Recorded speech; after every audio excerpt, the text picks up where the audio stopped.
Bonjour à tous et merci de nous avoir rejoints au Regard Croisé filmé à l'European Cyber Week. Je m'appelle Yasmine Douedi, CEO de Riskintel et CPO de Scylla. Aujourd'hui, nous recevons plusieurs intervenants. Je vais laisser la parole à ces intervenants pour se présenter rapidement. Je commence par vous. Bonjour, enchanté, je suis Gilles Lyonnais, directeur technique adjoint d'Yaswiak. Donc Yaswiak, c'est une société créée en 2015 qui met en œuvre une plateforme de bug bounty et de politique de divulgation de vulnérabilité. Donc concrètement, les entreprises y déclarent le périmètre qu'elles souhaitent voir évalué par les hackers éthiques. Ces hackers éthiques, qui au nombre de plus de 30 000 dans 70 pays, vont déposer des vulnérabilités, des rapports dans notre plateforme, et en fonction de la qualité de ces vulnérabilités, vont gagner une prime, d'où le nom de bug bounty. On opère également d'autres solutions au profit de la gestion de vulnérabilité, comme par exemple gestion de la politique de divulgation de vulnérabilité. Bonjour, Pierre Auger, je suis directeur général de la société Egeri. Donc Egeri, on est éditeur d'une plateforme logicielle qui permet de piloter et de maîtriser en fait les risques cyber dans les grandes entreprises principalement. On a une expertise très forte aussi sur les éléments de conformité et puis maintenant sur la quantification du risque pour pouvoir définir des tableaux de bord et offrir aux directions des très grandes entreprises la capacité de gérer au mieux leur stratégie de cybersécurité. Merci. Bonjour, Frédéric Demonry, je suis le directeur commercial et avant-vente de Tetris. Donc Tetris, c'est un éditeur de solutions de cybersécurité français. On propose une plateforme XDR, donc Extended Detection Response. Donc on est la seule plateforme européenne native. Et en fait, qu'est-ce que c'est une plateforme XDR? C'est un ensemble de modules pour faire de la détection, donc de la détection de menaces, d'attaques, de l'automatisation et de la remédiation automatique ou manuelle. Donc basée sur de la protection des postes de travail, la partie réseau, collecte de logs, et tout ça consolidé au sein d'une même console, en capacité de faire des actions d'orchestration et d'automatisation de la remédiation. Merci. Bonjour, je suis Louise Bautista, Regional Sales Manager chez The Greenbow. Donc The Greenbow aujourd'hui c'est un éditeur de logiciels de cybersécurité français qui édite donc un client VPN, donc uniquement sur la partie VPN dont la particularité est d'avoir un processus continu de certification. Aujourd'hui nous sommes présents dans plusieurs pays à l'international, que ce soit en Europe, en Asie ou même aux Amériques et bien évidemment en France tout particulièrement puisque nous travaillons sur des certifications en continu, particulièrement avec l'ANSSI, même si ces certifications sont également au niveau européen et otanien. Merci beaucoup. Alors, je constate que toutes ces entreprises et sociétés travaillent dans le milieu de la cybersécurité, donc on va tourner notre regard vers l'avenir. Quels sont pour vous les enjeux essentiels en matière de cybersécurité dans les années à venir ? Bien, la tendance qu'on observe depuis plusieurs années d'un raccourcissement des temps de développement, d'une accélération des mises en production, en même temps que d'une ouverture, d'une augmentation de la surface d'attaque, se poursuit, s'accélère, et du coup ça implique que les entreprises soient toujours plus réactives et agiles. Ça va imposer d'adapter en permanence le périmètre de la recherche, de vulnérabilité, connaître en permanence ces risques, de contextualiser au mieux ces risques, de connaître l'impact d'une vulnérabilité sur le métier, de prioriser les efforts en fonction de cet impact, parce qu'on a tellement à faire qu'il y a vraiment, la priorisation va être essentielle. Et enfin, ça va imposer d'automatiser, d'intégrer.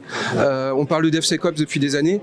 Pour que ce soit vraiment une réalité, il faut continuer de fluidifier, d'automatiser les échanges entre les silos que peuvent parfois être le développement, les opérations, la sécurité.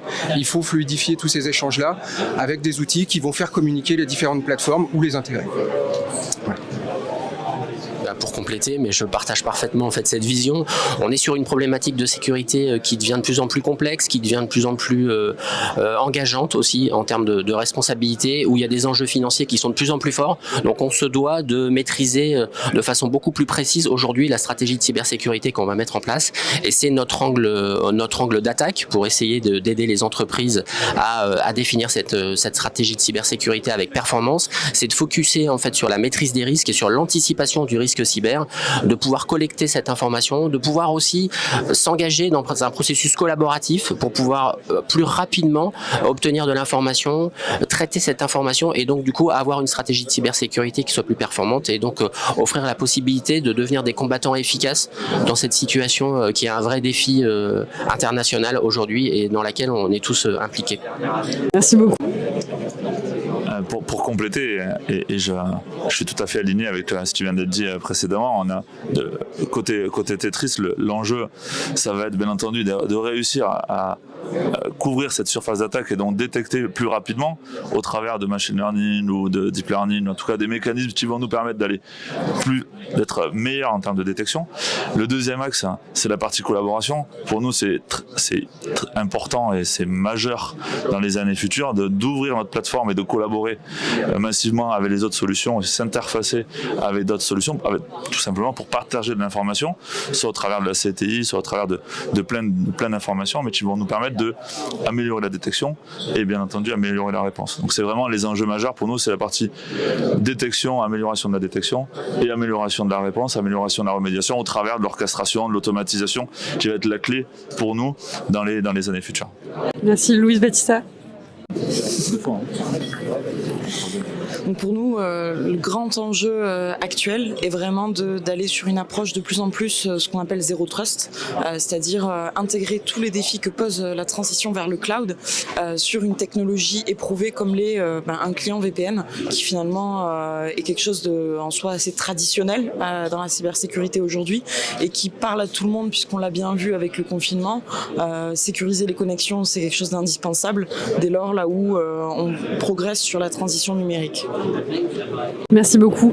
Alors, certaines de vos sociétés font partie du PEC, d'autres sont en processus justement d'entrée. Qu'est-ce qui vous a amené à vous rapprocher du pôle d'excellence cyber? Comment vous vous voyez, en tout cas, évoluer en 2022 dans cette synergie? Bien pour nous, le PEC, c'est un forum de rencontres et de rayonnement. De rencontres parce qu'on y croise des entreprises de toute taille, de tout secteur, avec qui on peut partager, avec qui on peut identifier des opportunités, de fédérer des efforts. Dans notre cas, on a travaillé avec notamment Diateam, Airbus et Orange, une initiative de Cyberlab, où on a rassemblé nos solutions. On a fait au moins un prototype pour l'instant, mais une plateforme un peu plus ambitieuse, en mettant bout à bout tout ce qu'on avait pu faire chacun de notre côté pour proposer des solutions pour l'enseignement et la formation. Voilà, donc c'est beaucoup pour la rencontre, c'est aussi pour le rayonnement, tant au niveau français qu'au niveau européen, faire porter fort les ambitions de ses membres en fait. Pour compléter, c'est en effet un lieu de rencontre entre entrepreneurs aussi, puisqu'on n'a pas souvent l'occasion de pouvoir échanger sur nos projets en tant qu'entrepreneurs, les projets de création et de développement qu'on a déjà réalisés, puisque si on est là et si on est dans ces situations, c'est que ces étapes ont déjà été franchies, et donc on a encore maintenant des étapes de développement à faire, pour lesquelles à mon avis on doit beaucoup partager entre entrepreneurs, des étapes aussi de rayonnement à l'international, pour lesquelles je pense qu'on peut beaucoup s'entraider, parce qu'il y a une prise de risque qui est très forte pour nos sociétés, et puis après des étapes aussi de financement pour lesquelles on est tous engagés et on le sait puisqu'on se côtoie dans d'autres environnements, et donc on peut partager sur ces infos. Et puis après il y a un certain nombre de groupes de travail techniques aussi au sein du PEC. Il y a des sujets un peu d'avenir comme l'intelligence artificielle, comme la threat intelligence, voilà, où il y a des possibilités de collaboration aussi au travers d'acteurs qui vont porter ces technologies et qui potentiellement pourraient s'intégrer dans nos technologies pour venir les accélérer davantage et devenir potentiellement aussi des vecteurs d'accélération sur cette phase de développement d'entreprise. Donc voilà, un certain nombre de sujets comme ceux que je viens de citer qui ont fait qu'on a choisi de devenir adhérent et membre actif au sein du PEC. D'accord, merci. Et vous pour Tetris? Alors Tetris, on est membre du PEC depuis mai 2021, d'accord, donc on est tout récent dans le PEC. Pourquoi on a choisi le PEC? On en parlait avec Pierre avant. Pour moi, c'est le jouet collectif. On en parlait un tout petit peu avant en introduction, et c'est important de partager de l'information, que ce soit de l'information technique ou en tout cas de l'information liée à la cybersécurité, mais aussi l'information liée à la gestion des entreprises et à l'évolution. On a tous la volonté ici de développer l'entreprise en France, puis après à l'international.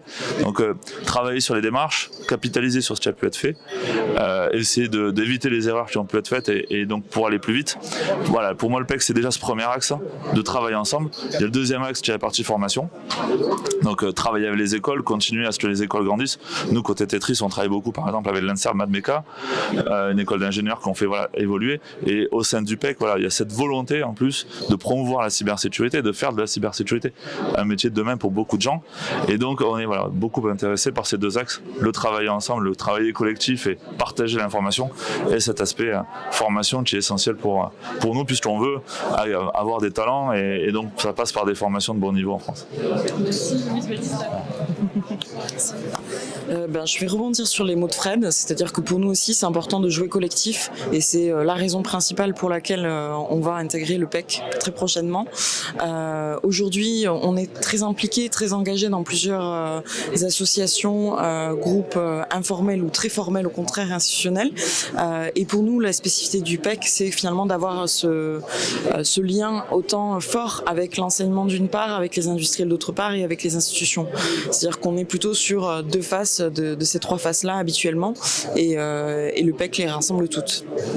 Merci beaucoup. Alors aujourd'hui, nous sommes à l'European Cyber Week, donc la cybersécurité est mise à l'honneur. Un petit mot peut-être pour cette édition 2021 ? Bien, Frédéric l'a dit, ce qui est important, c'est de jouer collectif. Nous, notre credo, c'est typiquement de s'appuyer sur l'intelligence collective que sont ces hackers éthiques. On a une communauté qui est formidable par sa diversité, par ses compétences, par sa motivation. Voilà, s'appuyer sur cette communauté, la faire travailler ensemble, et on peut porter loin nos ambitions.